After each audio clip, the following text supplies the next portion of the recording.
আমের আচারের মধ্যে যত রকম আচার আছে আমার মনে হয় কাশ্মীরি আচার সবচেয়ে বেশি টেস্টি এবং দেখতেও দারুণ হয়। আমি প্রথমে আমগুলোকে একটু ছিলে নিয়েছি, তারপর সবগুলো ভালো করে কেচে নিয়েছি। আর এখানে হচ্ছে আমার 2 কেজি আম। 2 কেজি আমকে আমি সারা চুনের পানিতে ভিজিয়ে রেখেছি, চুন এবং লবণের পানিতে, টকটা চলে যাওয়ার জন্য। আর নিয়েছি শুকনো মরিচের খোসাটা কেটে নিয়েছি, আদা কুচি নিয়েছি।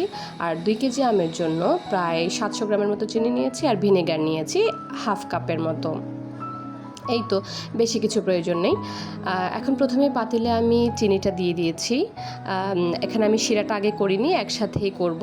চিনি এবং আমটা দিয়ে দেওয়ার পরে আস্তে আস্তে চিনিটা গলতে শুরু করবে, আম থেকেও পানি বের হতে শুরু হবে। এখানে চাইলে যদি শুকনো আচার চান পানি না দিলেও চলবে, তবে আমি এখানে 1 কাপের মতো পানি দিয়েছি। আমি চেয়েছি আমের শিরাতে যেন একটু ডুবে থাকে আচারটা।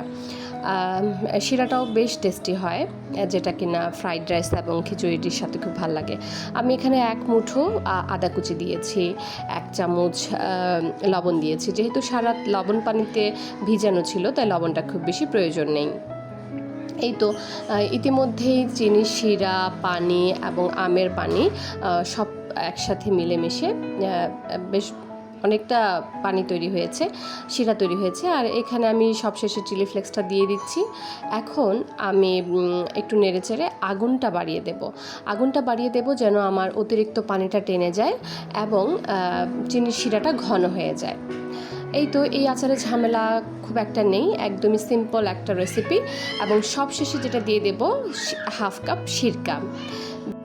আগুনটা নিভিয়ে দেব, আর ঠান্ডা হলেই তৈরি হয়ে যাবে মজার কাশ্মীরি আচার।